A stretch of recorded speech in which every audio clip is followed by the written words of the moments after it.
at Ohio Stadium, and how much preparation do you guys put into this week, knowing that you have obviously a huge game, but how do you balance that going into this weekend? Yeah, I think that recruits have been talking about coming to this game. They saw the schedule and a big number here. It's great to have families be able to see the crowd and the experience here of game day, which we're hoping is one of the best it's been in a long time around here. It's been, I guess, over 600 days since we've had a full stadium here at the Horseshoe, and what a big game, Pac-12 team coming in here.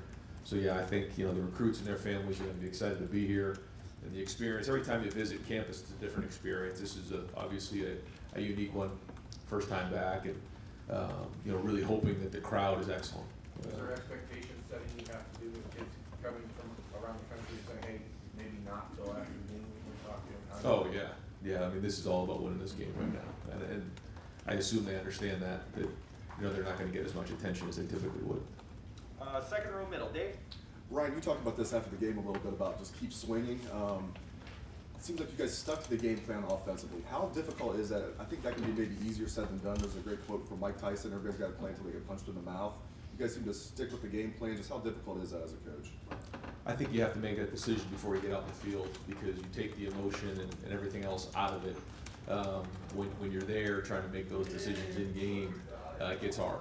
And I think that's where all the game planning, all the decisions that you're making for the most part are done like now, Wednesday, Thursday as we head into it, because when you can get into those situations, you can feel the emotion of the game, and that's not typically when the best decisions are made. So we try to make those decisions ahead of time. No matter what happens, this is the best plan to win. You got to stick with it. I know talking about injuries is a touchy subject. How much can you share about Josh Proctor, Seven Banks, and Cam Brown? Yeah. I mean, that's when we went to the availability report, we kind of took that out of it for a lot of reasons, and certainly there are different situations for each person, and we just felt like moving forward, the best thing to do is not comment on any type of injuries. Second row right, Joey. Ryan, when you were reconfiguring the offensive line and putting guys in different spots, what ultimately about Nick Petit-Frere made you feel good about putting him at left tackle? Well, first, he's very talented, and we wanted to try to find our best five on the field at once, and we move those guys around, and I think Thayer is really going to increase his value by now showing that he can play two positions, and so that's going to pay huge dividends for him down the road. But moving Nick over and then DeJuan over at right tackle is something that we felt allowed us to get the best five on the field. Did Nick show any traits that you felt confident about him being left tackle specifically? Because obviously that's a position where you're going to face top pass rushers like maybe Kayvon Thibodeau this week. Yeah, I mean, we obviously felt like he could do it. He could do it on the right side. Doing it on the left side is a little bit different. If you're right hand dominant, left hand dominant, but it's still just as important that the right tackle and the left tackle are doing their job. So making that move has been good for him. We have obviously has a huge challenge this week. Third row left, Dan. Ryan, for running back rotation on Thursday, you guys had 4 guys in there. Nobody got more than 9 carries. Now that you come out of that first game, you've had a chance to watch the film. Do you look at trying to shorten that rotation this week and get some of the top guys more carries? I think so. Yeah. It was a very unique game. I think we had 48 gradable snaps, and I think going into the last drive, I think it was 42. Very unique game, very strange game. To have 45 points on 48 plays. I don't remember being in a game with that few plays. So I wish we had more plays that we could evaluate. But yeah, I think that moving into this game, that's probably the goal.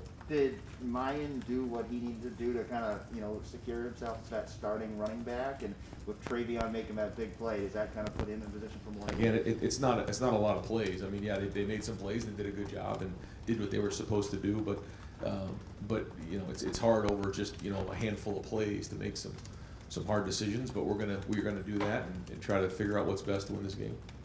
Third row right, Tony. Ryan, Travion Henderson in there at the end. Was that your call? Was that Tony's call? Who wants to take credit for that one?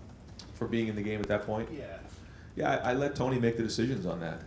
I give him my input, but at the end of the day, I have a lot of respect and trust in Tony, and he knows those guys intimately, and he's going to roll those guys in. And in that moment, he felt like he gave us the best chance to be successful, and that one turned out. So, and that's part of being, you know, as an offense and working together for now, I guess, going on 5 years, is you get to know each other pretty good, and that's the trust that you build. And would that play have been called, this touchdown play, would that have been called no matter which running back was in there, or did you call it for him? Yeah, I mean, there are times I think where we'll call certain plays based on who's in the game, but that's really hard as a play caller. I mean, there's so many things you're taking into consideration: down distance, the quarterback, you know, where you are in the field, the situation in the game, whether it's raining or not. I mean, so many things. And then all of a sudden, you look up and see who's in the game. So we try to do that, but that's very difficult to do. Second row left, Steven. Just kind of following up on the recruiting thing. You guys, some people might use big games as, you know, a reason to have more official visitors on campus. You guys clearly aren't trying to do that. You handled a lot of that heavy lifting in the summer. Why take that philosophy with it? Well, there's a balance. I think that you know, the more people you bring on campus, the less you know, attention you can spend with each person. But there's also a part of being here on game day and seeing this type of environment. And I wish we could, you know, invite everybody in the country and take everybody on, but there's limitation on all of that. And you know, we want to make sure we're doing a good job with the people who are on campus. Far right over here, Clay. You talked about the need for a great atmosphere. There are 10,000 tickets still out there. How does that strike you, and any pleas for more? Well, no, I mean, I think that when you look at this game, it's you know, the first time there's been a game in the Horseshoe, and again over 600 days, and we need Buckeye Nation in this game. I mean, it's a very, very big game for our program, and we need them to be loud, especially on third down. We need them to be loud when they have the ball. I think the last game that we played here was when Penn State played, and that was as loud as I've heard it. And we need that same type of environment here, and it's got to be an advantage for us. And they're communicating, and you know, if we can force them into a silent count, then that's an advantage us. And the louder and the more we can feel this crowd, the better we're going to play. Do you think that's COVID? Do you think that's the price? That sellouts, a lot of places aren't automatic anymore? Yeah, I mean, obviously in this past year, there's a lot going on and a lot of dynamics at play. But you know, to have, you know, if not 100,000, over 100,000 people at a game like this says a lot about Buckeye Nation after everything we've been through. And I know that there's so many people who are going to be dying to go into that shoe and you know, see the band and see us run out of that tunnel and obviously cheer on the Buckeyes and be together for a weekend. I think that's something that everybody misses around here, and I know there's a lot of people looking forward to it. Sixth row left, Brendan. Coach, back here, I want to ask about Jeremy Rucker. You know, he didn't really show up a lot of the stat sheet. There were a couple of really, really big blocks that he made that sprung touchdown plays. For folks that maybe didn't catch those blocks or see the reaction on the sideline, what's it do to a team when you see a guy make a play that can spring something big for your offense? Yeah, I thought he played well, graded a champion. Again, when you have 48 plays in a game and you're 50-50 in terms of run pass, you know, that's not a lot of touches. So he made a really good catch on the one. You know, he executed that really, really well. And had a few other things designed for him that didn't quite go his way, but I thought he did a good job blocking, and I think that's a huge part of his game right now, is that he's become a well-rounded player. You know, he can do a good job in the pass game, but he also can block, and that's gonna, you know, serve him well in the future and give him a lot of value and versatility. You spoke to us a lot last week about the importance of tackling in this game. On one hand, 50 carries for 200 yards with one big broken run is a nice number. On the other hand, some missed tackles. How did you evaluate that part of the game? Yeah, kind of like what you just said. There's some good things for sure. There was also some missed tackles. You know, the fourth down and one was disappointing that we let him score it out like that. But there weren't a ton of explosive plays, so that was good. But I think, you know, first off, we had a great running back there, and you know, Abraham, obviously terrible news to see him out for the season, because he's one heck of a back, runs really hard, and college football could really use him right now. And I know that's a big break, or a big you know, setback for that team, because I think that they're a very good team and very well coached. But you know, he broke some tackles. He did. We also got him on the ground at times. So do I think it was great? No. Do I think it was awful? No. Somewhere in between. And then we got to grow this week. Different challenge this week. very, very skilled and very quick. And so we're gonna have to do the same thing. We're gonna have to tackle and get guys on the ground. And then hopefully those runs, that went for 5 or 6 can go for 3 or 4, and then we can get them on the 3rd down. Fourth row middle. Rob? Brian, I'm doing something on Chip Kelly's influence on Oregon. I know you New Hampshire guys are thick as thieves. How closely did you watch what he was doing there, communicate with him during that time? Yeah, I mean, we talked yesterday. I mean, we talk all the time. Very, very close to me. In the summers, his summer home is right across the street from mine. His wife and my wife are very, very close. So yeah, we've always stayed very, very close. Share thoughts and ideas and just about everything, not just football. And he's obviously been a huge mentor for me and a very close friend.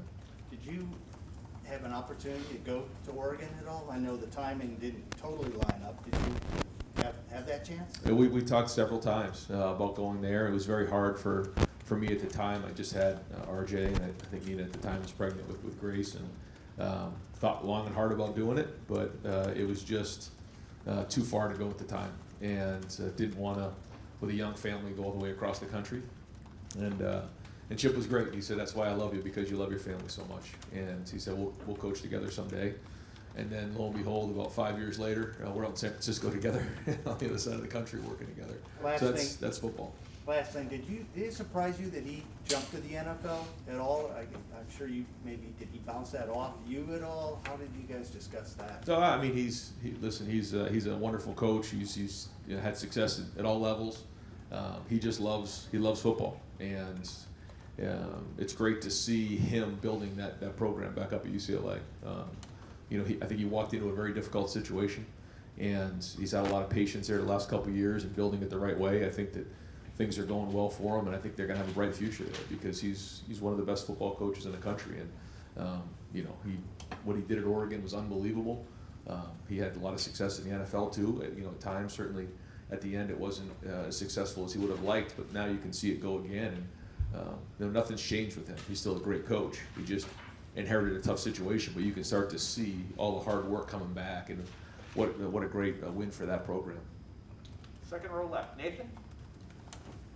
Looking back at the way CJ was used on Thursday, it seemed like with Justin, you guys didn't throw the ball behind the line of scrimmage that much at all. It seemed like, and there was more of that with CJ. Is that using his strengths? Is that because of the strengths of the guys you're trying to get the ball to? Kind of what was the plan behind that? I mean, we've always had that stuff. Justin did some of that as well, and so did Dwayne. And we felt like in that game plan that fit what they were doing, and so we utilized that. And some of it is based on what the defense is giving us as well. And so we'll just kind of take each game plan and figure out if that fits, and if it does, we'll go from there. As you kind of evaluated his performance, or maybe even just talk to him about what happened in that game, I guess, what do you have a better understanding of now after that conversation and reevaluating? I just think going through a first game and going through some of that adversity early on opened your eyes to some things, and then working through that was great. So it's just the first step in a long journey for our offense and certainly for CJ, and so we'll see what this week brings us. Over here, like a better concept of how to call a game the next time, having gone through this the first time with him in a live situation, a real game? I mean, no, I think I've kind of seen this before and been through it, so I kind of got it, but it's always unique. You're never sure what you're going to get. You just got to adapt from there. Over here to the far right. Don? Coach, how big of a challenge is this? And as you look at them in years past, I think Ohio State probably had the edge in a physical standpoint. How about this time around? Well, I think that Coach Cristobal is somebody who has a background in line play and brings a style of toughness to the table, and I think that they've embodied that. They've recruited really well. They're very, very athletic. It's a very, very good team that's coming in here with a lot of good players, and so it is a major challenge. And we're going to have to play and keep up with them speed-wise, and then they're going to be strong in the middle. We got to be strong in the middle. So anytime you go against a very good program like that, they have power, they have strength, they have toughness, but they also have speed and athleticism. Can you give the fans an idea of what it was like for CJ first start, never thrown a pass in college, to go into that kind of situation, and then I don't know, how much will that help him down the road that he untied? Well, now you can say that you have done it before. I mean, there was a lot of things going into that game that we could say that CJ hadn't done, and a lot of guys hadn't done, but he had never even thrown a pass. And it's one thing to be a first-time starter. It's another thing to be doing everything for the first time. And going on the road, playing in front of fans, being a starter, throwing a pass in a game, all those things, throwing your first interception, throwing your first touchdown. Now, those are all new things for him. And so anytime those things are new like that, there's a toll that's taken. And so once it's behind you, then you can go upon that and use it as a reference point. And that's what we're going to do. So with that said, they say you make the most improvement from week 1 to week 2. What do you expect out of him? I mean, I don't know. I think we have to keep growing. I know that that's the case in a lot of situations because it gives you an idea where your team's at, and then you kind of go from there. But this is a game that, you know, obviously we've known this is coming for a long time, and we've been preparing, and so nothing's changed. I mean, we still have to. This will be the first time playing in the horseshoe now. So here we go. You know, with the fans and everything like that. So again, another new experience for everybody, a new game. You know, for all these young players, and certainly the quarterback's one of them. And so we'll go from there. But nothing's changed in terms of taking care of the football, running the offense, and being a great leader. Third row middle, Murph. Ryan, back to the running backs. I think Master was leading carries when you guys went into halftime. We didn't see him again. I assume that was a tactical thing. What went into the decision to kind of take out your veteran running back? Yeah, so again, I kind of leave those decisions to Tony based on what he's seen in practice. And again, that game was unique in that there was only, you know, we felt like we played half a game because there was only 48 gradable plays. So maybe the numbers would have been different if it was a longer game. We got into 70 plays like we typically do. But again, we'll just kind of leave that up to Tony as he does the rotation. We'll talk about it before and we'll agree on it, and just see where it goes. But it's going to be a long season, so we're going to need everybody regardless. And after the game, you were asked about the secondary. I think you said you wanted to look at the film. Just as having a few days now, what was kind of your overall evaluation of how you guys played? I thought they competed. I thought that there was an edge to them. I thought there was an energy to them. Was there mistakes? Absolutely. Was there missed tackles? Yes. Was there some, you know, plays that they want back? Absolutely. But I think that there was, again, some learning. You know, I think some of these guys, again, the first time they've, you know, been in a situation like that, and so now again another reference point. But overall, there was some really good things. You know, for some young guys going in there, it certainly wasn't perfect. There's a lot of improvement to be made, and that has to happen. You know, otherwise we won't win this game. I mean, you know, we have to play really, really well in all three phases to win this game. This is a good team coming in here. So, you know, looking forward to seeing those guys take the next step. Second row middle, Bill. Yeah, about the linebackers. Obviously, you guys, just in general on defense, played a lot of guys. Was that the plan to play that many guys, or do you kind of leave that up to Terry? Yeah, I mean, I think that one of the things that you saw in that game was that they were changing personnel a lot. So they would go from 11 personnel to, like, you know, 13 with an extra tackle in the game.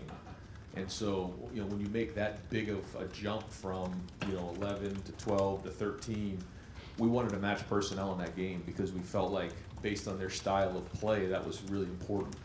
And so, kind of what you saw in that game, it looked like a New York sidewalk at times. The guys are coming in, guys are coming out. And, you know, I thought they could have given us a little bit more time to sub. We seemed a little rushed at times. And so, but that was unique to that game. But that being said, we are going to play depth, and we're going to roll those guys. We'll talk and meet about it as we head into the game based on how the guys practice.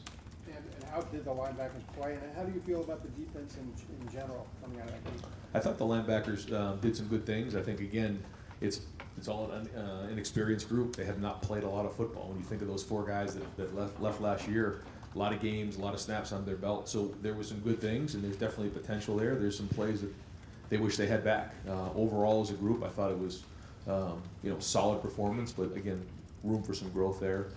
On defense, again, you know, to create those turnovers, they, you know, almost created 3 turnovers. The one, you know, Dallas gets the follow through on the pass, on roughing the passer there, and that was a tough call. I think if that goes the other way, you know, you have a chance for 3 turnovers now. That's really important in today's game. When you can get turnovers like that, and especially when you can get a turnover score, that's when, you know, you can turn the game upside down. So that part I was really excited about.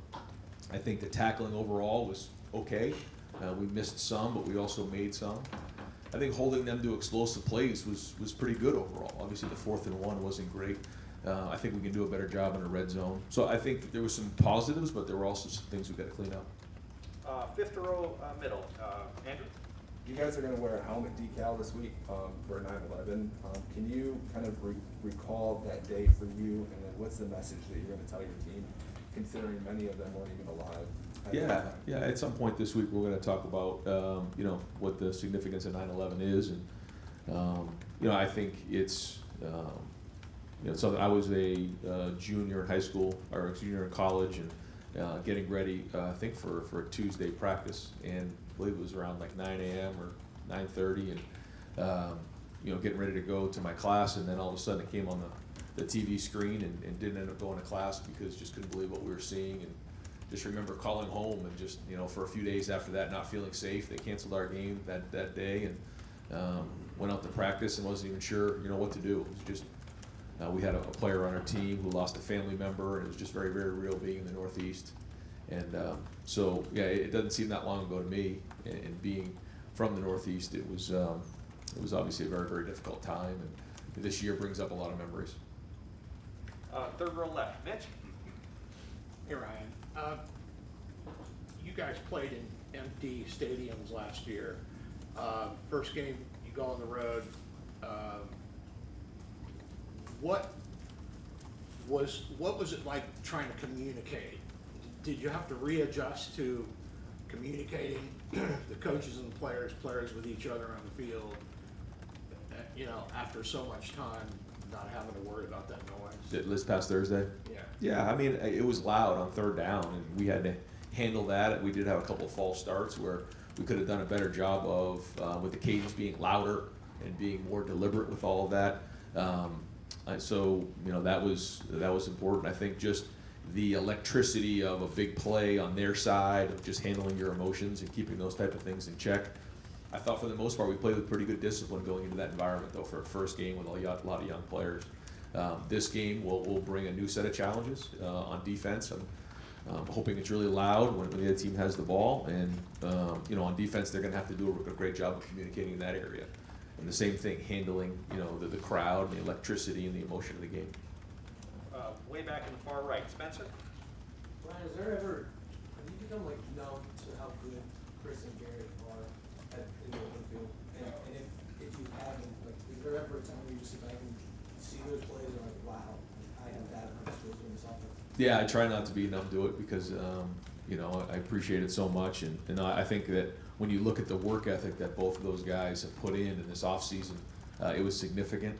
And I think that the way that they've been practicing in this preseason has allowed them to be, as dynamic as they are. And I think you're seeing them play fast right now and at a high level, and that's got to continue. But it all based on how they practice, and they've really practiced well. I thought their attitudes and their work ethic have been excellent this preseason. So if they can continue to bring that work ethic every day, that same attitude every day, it's going to go a long way for the offense. I guess in that same vein, it seems like you guys challenge those guys to really focus on the little things. When you guys do that, see the way they work and see it on the field, have you seen those little things just become easier for them and get them getting better at those things? Yeah, 1,000%. Yeah, I mean, we really see it every day, and sometimes it's on routes that they don't get the ball in practice, where you see somebody running a backside route where maybe they're 3rd or 4th in a progression and they probably aren't going to get the ball, but they're working on something significant at the top of their route to make them better. And the quarterbacks and everybody notices those things, and that makes them better. When you're young, I'm not getting the ball right here. I'm just going to kind of go through the motions. But those are the type of things that we're seeing, and it is paying dividends. 2nd row right, Austin? Ryan, I'm not sure when Luke Whippler found out he might have been starting, but that was a tough situation at that position. It's important as it is. What did you make of his debut there? Yeah, I mean, there was some good plays. There were some not so good plays, but for a guy getting thrown into the fire, it was a hell of a start. I mean, I think that he really handled it well for a young player, and I'm proud of him. Now he's got to go. Now it's more than that. He's got to continue to build on that. But again, to get thrown in there and handle it the way he did as a young player was pretty impressive. Did he do enough to keep that spot or carry a long-term issue? How will that? I'm not trying to get into the availability report. Sure. How will that shake out for your line? Yeah, I mean, we're going to keep practicing, and if Luke keeps doing what he's doing, then he's going to obviously play a lot. So we'll see how this week shakes out, but he's now proven that he can play in conference play. But this is a new challenge. This is the Pac-12 and one of the top teams in the country against a really good defensive line. So we'll see how this week shakes out. Second row left, Bill. Ryan, I guess there's some uncertainty as to whether or not Kayvon Thibodeau will play, but I'm sure you're preparing as if he will. Just what stands out about him when you watch him on film? Yeah, I mean, very, very talented, very explosive, can create a lot of disruption, very strong, can see things fast, change direction, and just has a knack for the ball. So it's a big challenge for our guys, and we've played against good players before, but he is very, very talented and probably one of the best players in the country. And so we're going to have to make sure that we know where he is and have a good plan for it. But the challenge is they have other good guys in that defense. They're very, very athletic and very strong. So it'll be a big challenge for our guys. And when Nathan was asking about before with the passes behind the line of scrimmage, like when you're going to package those bubbles with the run game and the defense is just going to give you a free 6 yards basically on the outside, like how do you, I don't know, how do you balance just thanks for the 7 yards with I still want to take shots down the field and be an explosive offense? Yeah, I mean we want to run the ball. We want to stretch it horizontally and then stretch it vertically. That's the idea of the offense. And so the only way that works though is if the guys on a perimeter block. I mean those plays, they look easy, but they're not. Guys have to do a great job, and the execution on that when you're out in space is a lot different than when you're in tight quarters running the football, where I'm kind of blocking my guy and he's on my body and I can, out in space there's just a lot of room in there, and so the detail of the spacing, of the blocking, of making sure we don't get penalties out there, and then the receivers catching the ball, knifing and becoming a running back, those are all the things that come into play with that. And it's been a major emphasis for us in the off season, but it always is. I mean, that's something that we've always been a part of our game, for the last 5 years here. Yeah, those and I guess the other kind of, I don't know, second level RPOs, whatever you want to call them. I don't know if you did a ton of those with Justin, because he obviously has a pretty good run threat. Do you incorporate those more now because CJ just isn't quite the same runner as Justin is? No, I mean, we really haven't changed much that way. CJ can run the ball, and he will. And we're going to incorporate as many of those things as we can, play action passes, and we just try to mix it up the best we can based on what we're seeing in the league. Third row right, Tim. Time for 2 more individuals. Tim, go ahead. 2 more individuals, okay. Denzel Bern, freshman, starting his first game. What was just your impression of the way he played? You touched on it a minute ago, but he seemed to almost get better as the game went on. I think so, and I think the best, obviously his best football's ahead of him. He's just a young, true freshman out there playing in his first game, and it's a conference game on the road, and you talk about getting thrown to the fire. But he's competed since he's got here. He practices really, really hard, and he deserved to start. He did, and it's based on how he worked in the spring, how he worked in the preseason. And I think if you ask our receivers, he's a very, very talented young man. Now he's got to continue to grow. He's got a long way to go. He's going to make some mistakes, but if he can learn from those mistakes, then he'll have a chance to be a very good player down the road. You watched Thibodeau lead the game. It seemed like, for want of another term, the ferocity kind of left Oregon's defense for a while, and it came back in the fourth quarter. Like you just pointed out, the guys stepped up, including that Justin Flo kid. But what just stands out about them, about the way they play defensively? They're downhill. They have a lot of speed. They're very well coached. Coach DeRuiter is a former head coach. Was at Fresno, was at A&M with Von Miller down there, and he really knows what he's doing, and he creates a lot of chaos. He brings a lot of blitzes, and they have a lot of speed, and they get to the ball fast. This is a good defense that we're going up against. Hey, one other quickie. What did Chip Kelly? What is his legacy right now in college football? What he brought? I mean, obviously, even Urban went out there and studied him a few times during his sabbatical year of 2011. But what has he kind of opened up for everybody, including yourself, offensively, the way to attack things, etc.? Yeah, I mean, he's obviously meant a lot more to me than anybody else, in terms of just in my career. But I think certainly. When I played, he actually went to visit Kevin Wilson when he was at Northwestern. He visited, a lot of different coaches along the way. And really, when that spread offense was making its run and the no huddle was making its run, and he was on the forefront of that. And then to see what he did at Oregon, and then from there, I think that he was one of the guys who were I guess could you say would be responsible for the spread offense, for the no huddle offense, and one of the pioneers in that area. But I think that you'll find, I mean, he has a great football mind. It isn't just about being a spread guy. I mean, he can do it in 22 personnel or any other way and attack it. But I think that if somebody were just to ask the average person, what do you think about his legacy in college football at this point, I would say it's probably something like that. And final questions, second row middle, Doug. Ryan, at times in the past you've expressed admiration for the throwaway by the quarterback, make a good decision, just get rid of the ball. The opposite side of that, how do you evaluate maybe when something is there and the quarterback doesn't throw it? Maybe he's just a little uncertain, especially with a young quarterback. And I don't know how many times that might have happened with CJ, but how do you evaluate that and then work with them to, hey, that was a time where you could have let it go? Yeah, I mean, that's the balance. That's the art of playing. And, you know, if you have to have too many of those conversations, you know, you probably have the wrong guy. So, you know, there's just certain times where you see a guy open, he missed a throw. Why is that? You know, were your feet not right? Were your eyes not right? Those type of things. You know, if for whatever reason the ball wasn't thrown and it was supposed to be thrown, then that's a whole other set of issues that we have to figure out. I didn't see that a lot. I think he saw the game pretty good. You know, he did miss a couple things, but that's part of playing in your first game. And he also made a bunch of throws too. Certainly the one to Chris, 1 inch in, you know, right over the top of that flat defender to the field was an excellent throw, and then made a couple other ones as well. So there was some good, there was some not so good, but again, that's part of playing quarterback. And again, on Thibodeau, especially assuming he plays, it seems like most rush ends now, they'll move side to side, right? I mean, even the 4 series he played, he was on the left side sometimes the right.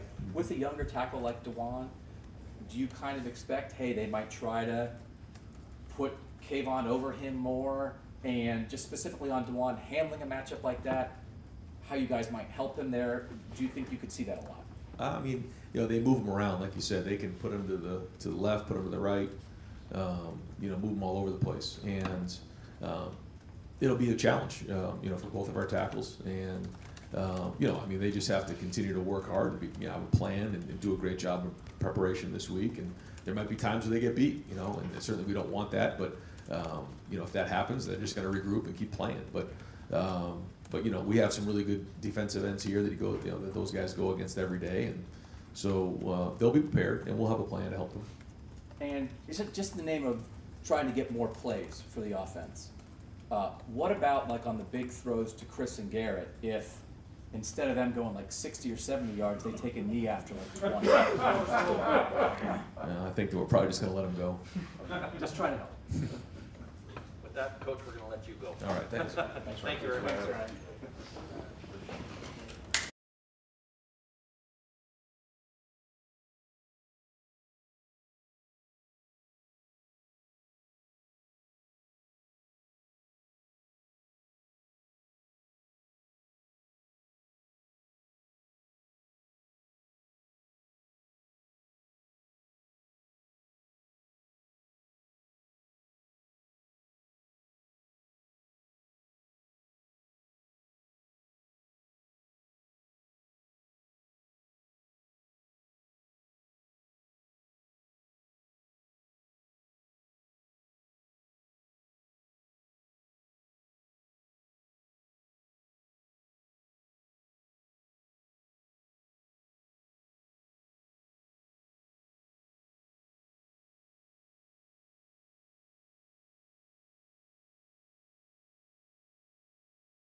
All right. How's everybody doing? Good, Jerry. How about you? I'm great. Taking off really big, Jerry. Yeah. And I'm really short, just so we're all clear. Yeah. It is what it is. That's fine. That's fine. Sorry about that, Coach. We'll open it up. Here's second row right. Austin. Terry, Hi, Austin. Ryan described Thursday as kind of a mixed bag. I'm sure that's not uncommon in an opener, but when you evaluated on film, what did you see? A lot of good, a lot of bad. Thought we played really hard, played physical. Thought that was a good and encouraging thing. Thought we improved on some things from last season. Played a lot of young guys, but I think there's a lot of room for improvement. And I think that's what all from week 1 to week 2 is about. Got to tackle better, got to leverage the ball better. Got to make sure that we continue to limit explosive plays, which we did. We did a good job of, short except for one. Created turnovers, which I thought was positive. Brought good energy. Played a lot of guys, a lot of reps. So that was positive. Do you think that you'll ever coach this team with a full complement in the secondary? Let's hope so. We're getting closer. That's all I'll say. We're getting closer. Second row middle, Bill. Yeah, could you specifically talk about the play of the cornerbacks, the young freshman cornerbacks, and that's obviously being thrown in the fire? Bill, I'm having a hard time hearing you. The cornerback, the freshman cornerbacks, Denzel and Ryan in particular, Sure. how they play given the circumstances? Well, I think that on the road in the Big Ten is a challenging environment anytime, but for it to be your first game, and your first game as a Buckeye, and your first game as a college football player, compounds all those things. I thought they handled the pressure and the environment of that well. I would expect both of them, as well as Legend, who played a fair amount, to improve as the season goes on. You would like to have more game experience under your belt before you're playing the teams that we're opening with, but that's the way it is. That's the schedule. So you got to go play. And how was it for you? This was your first game as coordinator without having a position group that just oversaw the whole thing. Do you feel good about the way you called the game, about where the defense is in general right now? Yeah, I think that you always, after a game, that's self-evaluation is the first thing that you do. What could you have done better? And I think that we have a laundry list of things that we need to do better and improve on. I would like to think that in critical moments we handle some things really well. I really would like to compliment the staff. We got some formation and personnel groups that we had not seen, and I thought they did a phenomenal job of coming up with answers and communicating that with the players, and really Larry, Matt, and Al did a really, really good job with that, both on the sideline and at halftime, making good adjustments. Second row middle, Dave. Hi, Kerry. Hi, Dave. As far as tackling is concerned, how much can you work on it in practice? I imagine that's a tough balance where you want to work on tackling, but you don't want to get your guys banged up. Yeah, you have to work on it. We have to improve, and so we have to work on it. We tackled yesterday, we'll tackle today. It's harder because tackling drills are different than tackling in real scrimmage or games, and those are where you run the risk of injury. When you've got 11 people, 22 people all coming toward the ball, and people are flying around, and that's hard. At the same time, we do need to tackle better, so we'll continue to work on it fundamentally. And work on it, like I said yesterday, we'll work on it again today. Faced a big physical veteran offensive line last time, same thing this week with Oregon. Do you expect again that they might throw something at you that they haven't done, like kind of like what Minnesota did with throwing 7 linemen up there at times? Yeah, well, I don't know that they would do that necessarily, but I think that they will have plans based on what they think are going to be the strengths of their offense versus what they saw from us on Thursday night. Right next door, Doug. Hi, Doug. Hey, Kerry. You guys got home on a blitz right there at the end of the first half. I think you blitzed 2 linebackers and got a sack to snuff out that last drive. I don't know. It didn't feel like you guys did that a ton. Just generally when bringing pressure, you guys often have a front 4 that can get after it. How do you sort of view when you might call a blitz? I think it's all predicated on what the offense gives you in down and distance situations. I think we have a great 4-man rush, and so you would prefer to do that as much as you possibly can. I think that this was a team that would run the ball on any 3rd down. On 3rd and 8, they would run the ball, and so that kind of limits some of what you may do from a pressure standpoint. I think those are game plan specific more than anything, Doug. Right behind him, Dan. Kerry, Ryan had said after the game that you guys want to play a lot of depth, but you also might need to look at, do we need more continuity at certain positions? Do you agree with him that kind of as the season goes along, you might need to narrow that rotation down a little bit? Well, first of all, he's a head coach, so of course I agree with him. But I would tell you absolutely, we're still finding our way, and we're still figuring out exactly who the best players and the best combinations and the best situations are. And so The only way to do that is to get some game experience. And so we played a lot of guys who deserve to play. Guys who've worked hard, got themselves prepared. And we have a saying around here, some do, some don't. And so as we continue to go forward, those that do will do more, and those that don't will do less. How do you strike that balance going into a game like this where, hey, we're playing Oregon, it's one of the biggest games of the year, but it's still game 2, we're still learning who we are? Yeah, we have to put the best players on the field to help us win the game. And that is exactly the strategy that we would take going forward for Saturday. Third row right, Tony? Kerry, you've recruited a lot of corners, very talented corners. Did you ever think you'd start a true freshman No. here at Ohio State? No. What did Denzel do to turn that ball? You know, he had a really good spring, so we knew he had something. Had a really good off season, and he continued to play, you know, all through training camp. He continued to line up and play man-to-man against some of the best receivers that you will ever see, and he competes. Got a lot of growth and a lot of improvement ahead of him, but he had a great camp. He had a good night Thursday night, and we're looking forward to more of those in the future. Do you see him staying in that rotation if you get a full complement of cornerbacks back? I think that the kids that are capable of playing and deserve to play both physically and how they perform will play. And I've always believed in that. I've always believed in a fast, fresh player is better than a tired one. And we've got good depth, and we're going to play players that can make plays. So yeah, I would expect him to be in the rotation. Over here to the far right, Jeremy. Kerry, with apologies to the fabulous Thunderbirds, do you think you guys are like tough enough on defense? Do you feel it as a whole unit that they're mentally tough enough? Yeah.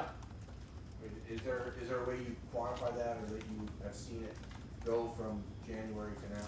Yeah, I think physically, I think it starts with a certain physicality. I think you have to be physical here because practice is very physical, and it's an offensive line that is a very physical group, as well as a great physical group of running backs. Our wide receivers block well, so physically you have to be tough.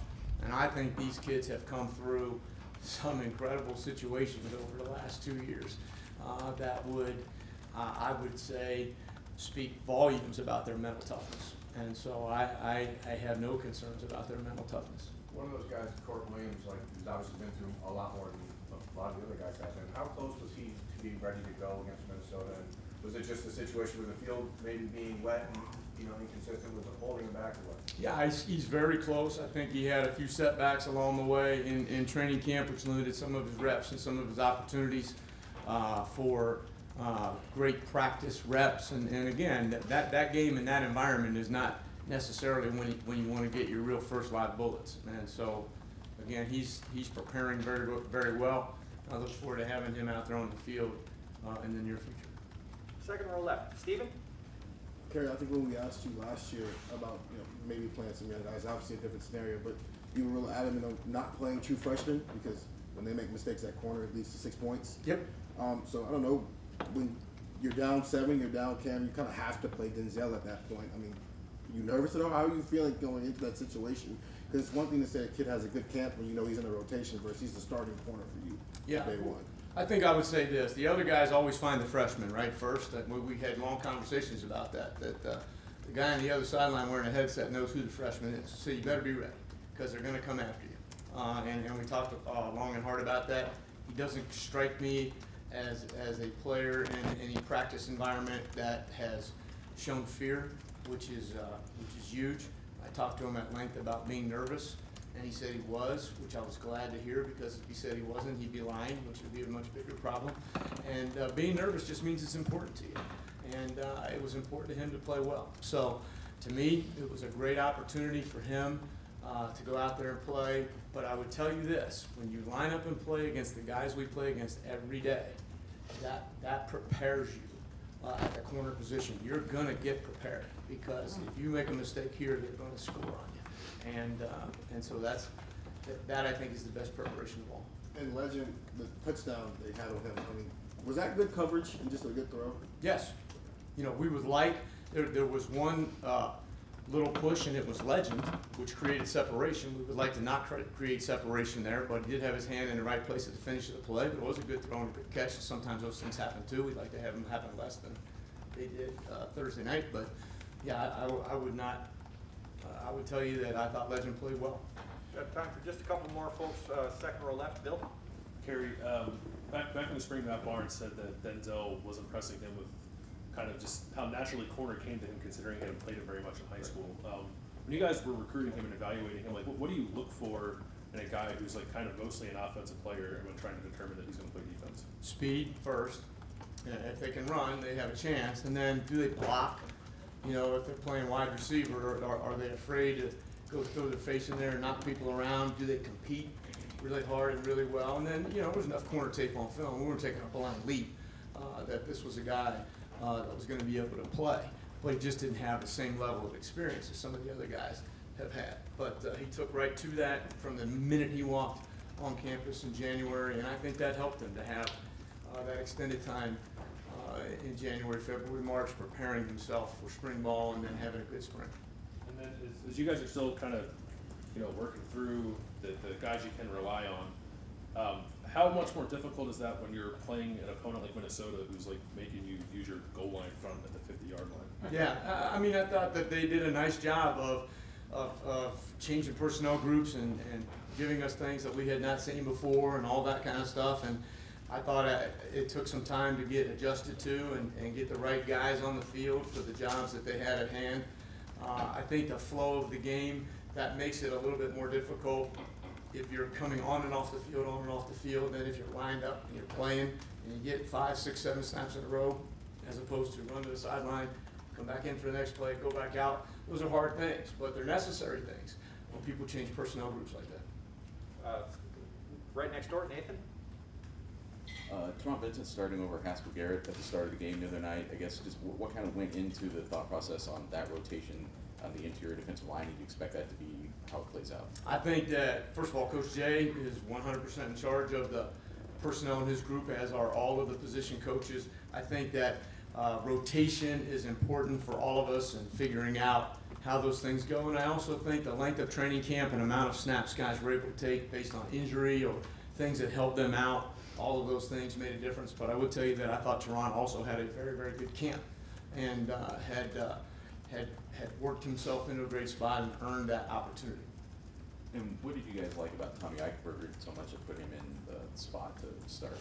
Well, he's smart, got us lined up in the right calls. He had taken a ton of snaps in camp, and he could, he's a physical kid for a physical game, and that's what that was. And so he was the right guy for that ball game. And final questions, third row right, Tim. Yeah, a couple of quickies. Hi, Kerry, Tim. how you doing, man? Great, When, thanks. when you looked up on that 2nd and 2, I'm not meaning to give you specifics. Say y'all had gotten the interception, got called back and stuff. 2nd and 2, you line up and there's 4 linebackers as the quarterback's looking at left of the quarterback, left of the center there. When you watch that on video, do you cringe? I mean, what would just sort of, was that just a comedy of errors or just the way they flowed those guys in and out, those 7 super jumbo personnel? Did it get you, you know what I mean, at that point in the game is kind of a critical moment. Just what did y'all decipher from that? Well, what I would tell you is that the volume of formations and changes they made with those personnel groups were challenging for our guys in the midst of the battle. And to go from a first down with this personnel group to a second down, and frankly, they were running their guys on late, and we're trying to get the right guys based on who are they putting in on the field and lined up with a call. And so I would take full responsibility for any of those situations that were challenging for our players based on stuff that they had not been exposed to and having to get lined up and try to play hard and play fast, and that was very challenging. Yeah, I was going to say, and the other thing, give me that play in spring or preseason where Denzel Bern, you know, you just made a mental note of it. Hey, this guy, he can play. Yeah, you know, when he lines up and he goes against Chris and you see that, because Chris and Garrett can do so many things to any defensive back in one-on-one situations and one-on-one environments. when he lines up there against those two guys and he's able to handle it, and he's reasonably unflappable, even if they beat him. That's when I wouldn't say there was a play. He got his hands on a lot of balls the first time we scrimmaged. We had a lot of PBUs and he had a bunch of them. And but I think that it's the day in and day out of the lack of fear of going against the very, very best players and the ability to, frankly, to compete with them. Don't And he question does a good job. But do you look at him differently now than you did a week ago, since he played competently? I mean, at least competently. I mean, do you have a different feel about him now? Well, I think, no, I'll be honest with you, I expected him to play well. I think that it would have been disappointing had he not. And so I don't think I look at him any differently. I'm trying to figure out how to help him get better for this week. Thanks. Coach, thank you very much. Thank you. All right, you guys have a good day. Thank you.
right, folks, we're going to have a little lightning round with Chris Olave.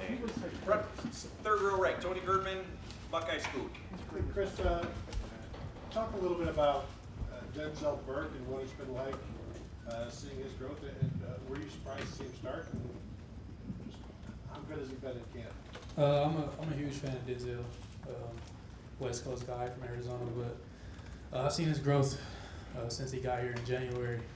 He's always been a hard worker. Always want to get better. Always asking questions. So he's always competing. Always getting extra work, extra releases when we did that in the summer. So I'm not surprised to see him out there. I think he's one of the top guys we have. So I'm proud of him, and I can't wait to see him the rest of the season. I'm going to go to the far left. I'm not sure who it is, but in the face mask. Jared? Yeah. Okay. Hi, Chris. A question about, I think you only had, not counting punts, I want to say 48 offensive snaps in Minnesota. It's not clearly nearly what you would ordinarily have. Do you feel like because of that, the second game is still kind of a first game, and that you're still trying to figure out personnel? You didn't run a bunch of group, a bunch of formations, etc. How do you view development of your offense through one game versus what it would normally be like? We kind of got a feel for our offense in the first game. Like you said, we only had like 40 some plays with the one, so they kind of held the ball. Time of possession was real tilted, so we only got a few plays out there, but to come out there and get a feel for the offense and head into week 2, that's what we needed. So.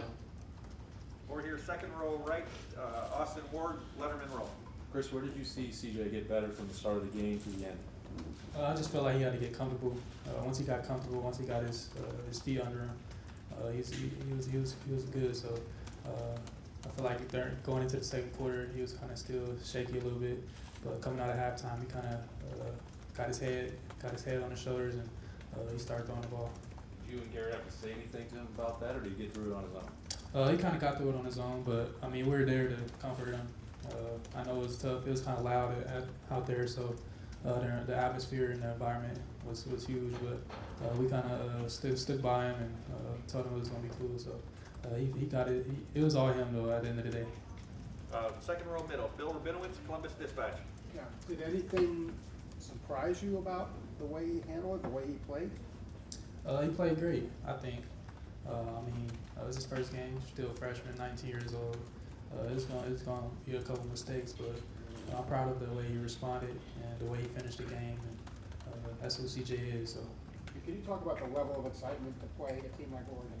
I mean, it's a childhood dream to play in a game like this, Ohio State versus Oregon, week 2. So I grew up an Oregon fan, and I always wanted to go to Oregon, but just to play against them, one of the Pac-12 best teams in the Pac-12, exciting. So I can't wait to be able to play against them. Way in the back to the left, Brendan Gulick, Buckeyes now on Sports Illustrated. Hey Chris, what was it like just to play in front of a crowd again and kind of have that game day atmosphere feeling? You know, tell us your emotions and just sort of how you processed all that before the game and then when you had it locked in during the game. It was huge. I mean, last year it definitely was a weird year, but finally be able to play in front of fans. Minnesota was rocking. It was kind of loud out there. Just to be able to feel that environment and the atmosphere, it's huge for us and brings more excitement to the game. So definitely was a blessing to play in front of fans. And how about coming up for this week? Just your thoughts about playing in front of a whole crowd now? Just play again in the shoe again in front of fans, 100,000. I'm excited. Being able to have Buckeye Nation behind us and cheering on us during the game. It's gonna be fun. So we're all looking forward to that as a team, and we can't wait for that. Far left, Mark Snyder, Press Pros. Chris, why Oregon? Why not UCLA or USC or Stanford? How did that develop? Did you have gear and all that for them and all that? Say that again? Did you have Oregon gear and all that? Why Oregon and not like USC or UCLA or Stanford? Oregon was really like a powerhouse growing up. Chip Kelly. I remember just watching Oregon growing up with my family. We were all Oregon fans, me and my brother. So just to be able to play against them, all the different jerseys, like I said, they're a powerhouse, top 5 in the country every year. So just to be able to play against them and have the opportunity to step on the field with them is going to be huge. So. That had to be kind of rough last year, then, not going there for the game. Oh yeah, definitely. I definitely wanted to go to Oregon and play there, but COVID took a toll on us. But it's definitely huge coming up this weekend. So. Third row, right. Tim? Yeah, Chris, do you practice walking tight ropes, or is that just natural? You know, some of those plays you had the other night were, whether I'm being a smart aleck. Do you ever work on those kind of little moves? I mean, after the catch in practice, I try to finish about 10, 20 yards every play, just to be able to try to get a game-like play in, and it definitely showed up last week. So just be able to practice my practice habits and try to finish plays like I did on Thursday. It's huge for me. So. Yeah, you've never second guessed, I don't think, your decision to come back for another year and stuff, but to have that kind of start, to be a National Player of the Year, at least of the week, at least in one publication, did it all sort of like verify what you wanted coming back? It definitely did. I just wanted to come back to build upon my brother and try to win a national championship. But I got to go day by day. So just had that first week we had and come out with a win, ugly win, but just got to keep building, keep getting better. Does a young guy like Denzel Burke, what just jumps out, tells you, yes, he could play at this level? Give me a play in the maybe preseason or something where, what I guess in my mind, what when you define a good corner, what does that mean, and where does he fit in that? He's a pro to me. I mean, in camp, he's running with the first team. He's battling me and Garrett, talking mess, playing with his swag, just not getting too big headed, just staying down, trying to keep working. So I just keep telling him to keep working, and he's gonna be great. So I can't wait to see that. Second row left, Stephen Means, Cleveland.com. Chris, I think the last 2 years you've been clearly a deep ball threat, and not really a guy who gets a lot of yards after the catch. 172 yards after the catch last year, and 155 the year before. I mean, you pretty much had half of that in the first game this year. Just how do you actually work on, getting better at that aspect of what happens after you've already gone before? That's one of the big reasons why I came back. Just trying to get better at yards after catch. Like I said, I practice that in practice. Trying to finish plays. Even when I get tagged off, I try to make some moves on the next defender and try to practice how I play. So definitely carried over to the game, and that's what I did. And with CJ's interception, from your standpoint, I mean, what does he say to you when you guys go over to the sideline? What do you say to him? What's that conversation like when he has a throw like that? We're just lifting each other up. I mean, it's gonna be mistakes. It's gonna be times where we get down. We gotta fight back, but we never lost each other. We just kept telling each other, keep going. It's gonna come. It's gonna come in the end. So we just kept going and kept working at it, and it came in the second half. Third row middle, Patrick Murphy, 24/7 Sports. Chris, you talked about being an Oregon fan. Obviously, the most recent game between these two was a national title game. What do you remember about that game? Were you cheering for the Ducks in that one? I mean, yeah, I was young. I remember watching it at home with my family. I was definitely an Oregon fan. I remember they beat Florida State before that, so I was going for Oregon. But Ohio State came in and kind of put the bang on them, and they was hitting hard, and just kind of messed up Oregon's game. So that's what I remember about it. And Ohio State came to play that game. They had a real good team. So. You mentioned Chip Kelly. Obviously, Coach Day was a player under him. Do you see some of that offense in what you guys do back when you watched Oregon as a kid? Oh yeah, definitely. I mean, Coach Day and Chip Kelly, I think they're real close. They both work together. I think Coach Day gets a lot of concepts from him, and that tempo. We definitely have a similar offense to that, and that's huge. And final questions for Chris, second row middle, Doug Lamreese, Cleveland.com. Chris, did Oregon recruit you? I mean, I wasn't really a big time recruit until Ohio State offered me. Probably like mid-season of my senior year, and then that's when everybody else started coming. Did they ever, I mean, did you have any contact with them at all, or did you We try to get them had interested? some contact. They wanted me to visit like late in January, but I was kind of, my mind was already set on Ohio State, so. If they had been in on you earlier, and we know your story, that people were late on you. If they had been on you earlier, was that like your dream school, for lack of a better word? Yeah, it was my dream school, but I don't know. We'll never know. And they never came, so I guess we'll never know. And when Ryan Day came out and saw you, we all know that story. Did you know, hey, this is a guy who's really tight with Chip Kelly, and I love Chip Kelly, Oregon, or did you not make that connections right away? No, I didn't have that connection at all. I mean, when they came, I was kind of not a big recruit, so I didn't know Ohio State was gonna offer me until that was like before my senior year, so before I blew up. Thanks, Chris. And final questions, sorry about that, Chris, I had one guy was leaving out. Go ahead, Joey Kaufman, Columbus Dispatch. Chris, just looking back at CJ and some of the throws he made, he didn't seem shy about looking for the deep ball and hitting you and Garrett and kind of being aggressive downfield. What strikes you about his aggressiveness as a thrower, and does that impress you at all? Yeah, definitely. I mean, definitely impresses me. We practice that so much in the off season. I know CJ confident in himself and confident in us, so he's gonna give us a chance when he can. So he's gonna put the ball out there wherever we need it, and just put the ball in our radius for us to make a play. So he's gonna give us a chance, like I said, and I like that about him. How did you notice that in the off season? Just building that, working every day, trying to build the chemistry, trying to build that timing down, and working on the field. We just kept working, and I feel like it showed in the first game. Great. Chris, thank you very much. Thanks, Chris.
I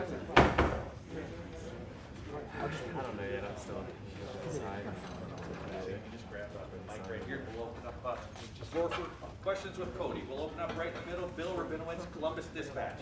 Hey Cody, first game starting, what was that like for you, and how do you think you and the defense played against Minnesota? We always have a lot to improve on. It's the first game.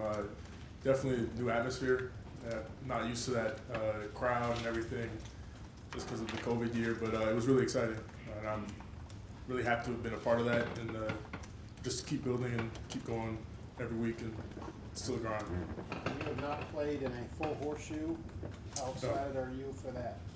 I haven't even seen a full horseshoe yet, like been a part of the game. So this week is going to be really, like a really good one, and I'm just really excited for it. Third row left, Dan Hope, 11 Warriors. Hi, Cody. Just what was it kind of like in that game with all the substitutions you guys were doing, coming in and out? Like, kind of what was that like for you to kind of have to always be prepared but not always be on the field?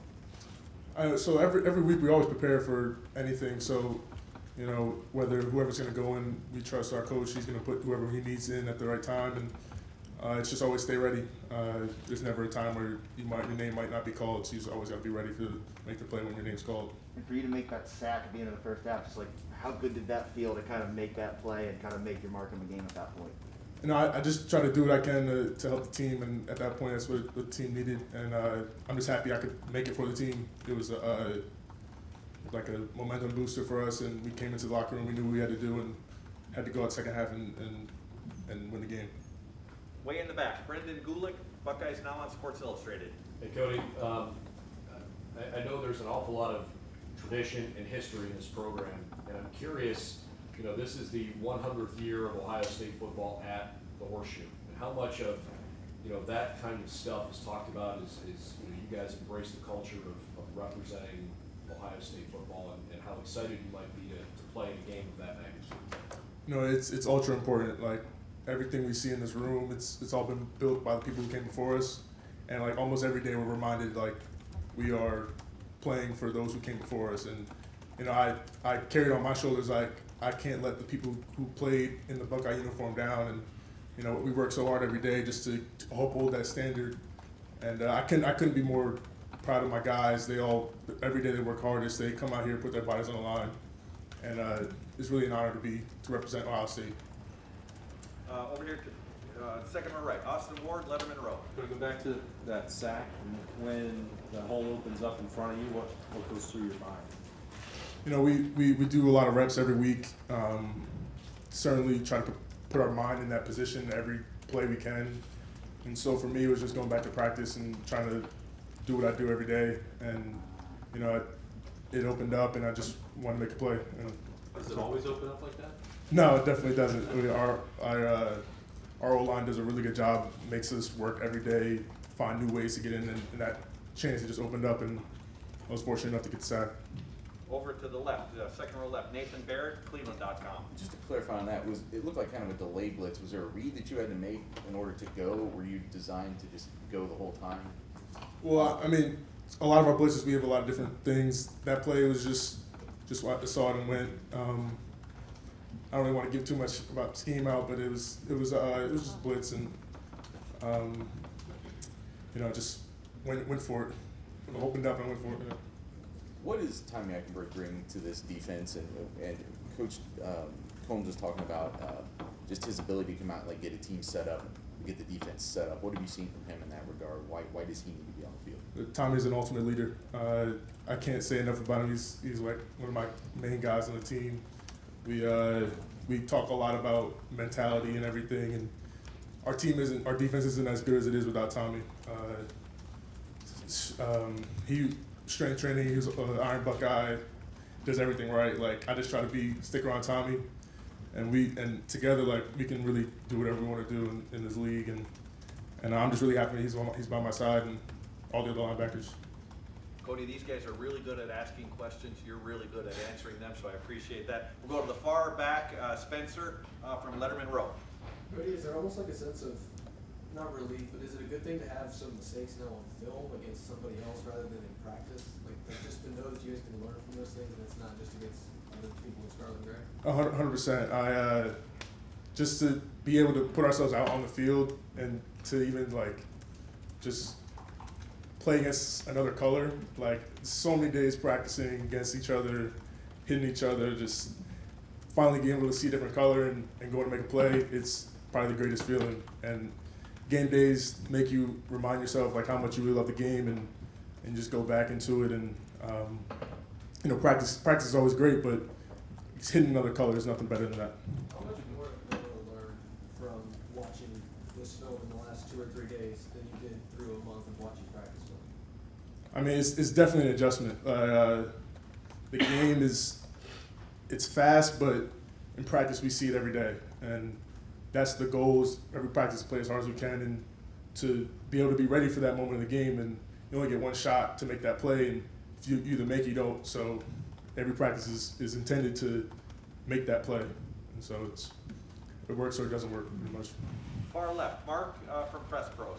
Yeah, Cody, playing all this depth, what are practices like when you know that your number can be called, and you don't have like 12, 15 guys just standing around knowing they're not gonna get in a game, or maybe even practice much. But it's almost like back and forth, back and forth. How does that help the camaraderie, the intensity, and also the fitness level, like late in the game against Minnesota when you're on the field all the time? You know, that's probably one of the reasons you come to Ohio State, to play with and against the best competition every day. And so everybody on the field is expected to be able to perform, and that's probably the best part about being here. It's always a competition. You always have to be the best version of yourself every day as best as possible. And I mean, all the guys in our room, I couldn't be more proud of all our guys. We all work as hard as possible every day. And I mean, it's tough at the linebacker position. You got to be able to work the run and the pass, and I'm just so proud of our guys. Like, we all, every day it's a grind, and thank Coach Walsh for that. Like, he upholds that standard every day, and you know, it's always a grind. And final questions, third row right, Tim May, Letterman row. Yeah, Cody, what did you learn too about the ferocity of a real game? I mean, you know, that 4th and 1 play, for example, you got held big time as you turned and tried to chase the play and stuff. You guys got away with stuff, you know, all throughout that game. But what did, I guess, stepping up the ferocity, how did that feel out there? Well, I mean, yeah, the adrenaline and the intensity definitely goes up when you're seeing a different color. But you know, we just try to go as hard as we can, and you know, sometimes it works out, and I'm not going to complain about a holding call, but it's part of the game. The ref's going to call it, the ref doesn't call it, but it's just playing as hard as you can, and effort really corrects everything, and you know, just playing as hard as you can is really the ultimate goal. Yeah, they call some things they don't, right? Is that what you're saying? It happens sometimes. Yeah. And real quickly, as you watch video, how much different of a, pardon the expression, an animal is Oregon offensively with their front and stuff compared to what you guys just went against, sometimes seven offensive linemen at a time, quite a bit, you know? I mean, yeah, every team has different tendencies. We always watch a lot of film on them, but you know, it's gonna be a different team. They're gonna give us different schemes, and we just gotta be prepared for them every day. We just came from a meeting. We just going over different plays and know what we're gonna get, and that's the best part about it. Like, you can know what you get before it happens. So. Do they look physical though on video? What did you take away from the video you've seen? I mean, every team looks pretty physical. I mean, every team kind of does the same thing, and try to be O-line, tries to be as physical as possible. It's just how we approach it and how we can play against it. So it is what it is. Great, Cody, thank you very much.